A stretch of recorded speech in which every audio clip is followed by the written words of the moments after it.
Urea DAP అమ్మకాలపై రాష్ట్ర ప్రభుత్వం ఆంక్షలు ఉపసంహరించుకోవాలని ఆంధ్రప్రదేశ్ రైతు సంఘం జిల్లా కార్యదర్శి కె శ్రీనివాస్ డిమాండ్ చేశారు. రైతులతో యూరియా డీఏపీ వాడకాన్ని తగ్గించేందుకు ప్రత్యేక కార్యాచరణ ప్రారంభించిందన్నారు. రైతులకు ఇచ్చే సబ్సిడీ తగ్గించుకునేందుకు రెండు ప్రభుత్వాలు కలిసి ఈ ప్రయత్నం చేస్తున్నాయని ఆరోపించారు. ఖరీఫ్ సీజన్లో రైతులకు యూరియా అందుబాటులో ఉండాలని కోరారు. ఆంధ్రప్రదేశ్ రైతు సంఘం ఏలూరు జిల్లా కార్యదర్శి ఈరోజు ఖరీఫ్ సీజన్కి రైతులు సన్నద్ధం అవుతా ఉన్నారు. అయితే రబీ పూర్తయి ఖరీఫ్కి సన్నద్ధమవుతున్న దశలో రైతులకు సంబంధించిన ఎరువులు పూర్తి స్థాయిలో అందుబాటులో లేక ఇబ్బంది పడే పరిస్థితి ఏర్పడుతుంది. ఒకవైపు రాష్ట్ర ప్రభుత్వం కేంద్ర ప్రభుత్వం కూడా రెండు కూడబలుపుకొని యూరియా అట్లాగే డిఏపి వాడకాన్ని తగ్గించేందుకు ఒక ప్రణాళికని రూపొందించి ఆ ప్రణాళికని అమలు చేస్తున్నట్టు కూడా రాష్ట్ర ప్రభుత్వం ప్రకటించింది. మరి యూరియా మీద కేంద్రం ఎక్కువ సబ్సిడీ ఇస్తూ ఉంది, అట్లాగే డిఏపి మీద కేంద్రం సబ్సిడీ ఇస్తూ ఉంది. ఈ సబ్సిడీ తగ్గించుకోవడం కోసం అని చెప్పి యూరియా వాడకాన్ని తగ్గించండి, డిఏపి వాడకాన్ని తగ్గించండి అని చెప్పేసి చెప్తా ఉన్నారు. మరి ఏలూరు జిల్లా పరిధిలో ప్రధానంగా ఉద్యాన పంటల విస్తీర్ణం అధికంగా ఉన్నది. ఆయిల్ పామ్ కానీ కోకో, కొబ్బరి ఇట్లాంటి పంటల విస్తీర్ణం చాలా ఎక్కువ ఉన్నది. మరి ఈ పంటలకు సంబంధించి యూరియా సరఫరా లేదని చెప్పేసి చెప్తా ఉన్నారు.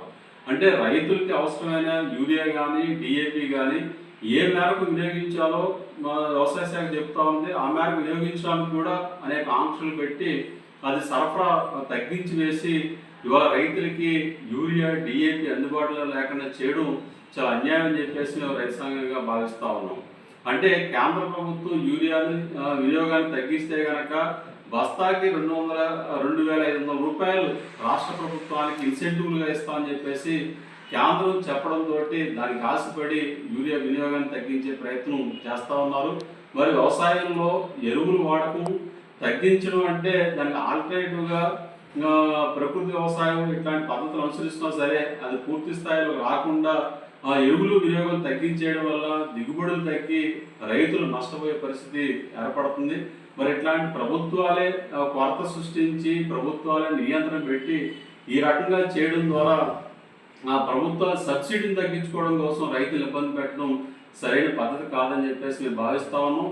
కాబట్టి రైతులకు అవసరమైన యూరియా డిఏపి అందుబాటులో ఉండే విధంగా ఉంచేలాగా చర్యలు తీసుకోవాలని చెప్పేసి కోరుతా ఉన్నాం. దీంతో పాటు ఎరువుల ధరలు విపరీతంగా పెంచారు, పెట్రోల్ డీజిల్ ధరలు కూడా దారుణంగా పెరిగిపోయినాయి. ఈ నేపథ్యంలో వ్యవసాయ ఖర్చులు కూడా విపరీతంగా పెరిగిపోయే పరిస్థితున్నది. కాంప్లెక్స్ ఎరువుల ధరలు అయితే బస్తాకి 200 నుంచి 300 రూపాయలు పైగా ధరలు పెంచారు, పెట్రోల్ డీజిల్ ధరలు కూడా పెంచారు. కాబట్టి వ్యవసాయానికి సంబంధించిన సాగు ఖర్చులు కూడా విపరీతంగా పెరిగిపోయే పరిస్థితి ఉంది. మరి మద్దతు ధరలు చూస్తేనేమో 0.01% నుంచి 8% మాత్రం పెంచారు. మరి ఎరువుల ధరలు ఇవన్నీ కూడా 20% పైగా ధరలు పెంచిన పరిస్థితి ఉన్నది. మరి ఈ రకంగా చూస్తే రైతులు మరింత నష్టపోయే పరిస్థితి ఏర్పడింది. మరి ఇట్లాంటి పరిస్థితుల్లో రైతులకు అవసరమైన ఎరువులు అందుబాటులో ఉంచాలి, యూరియా డిఏపి కూడా అందుబాటులో ఉంచాలి, ఉద్యాన పంటలకు కూడా ఎరువులు అందించాలి.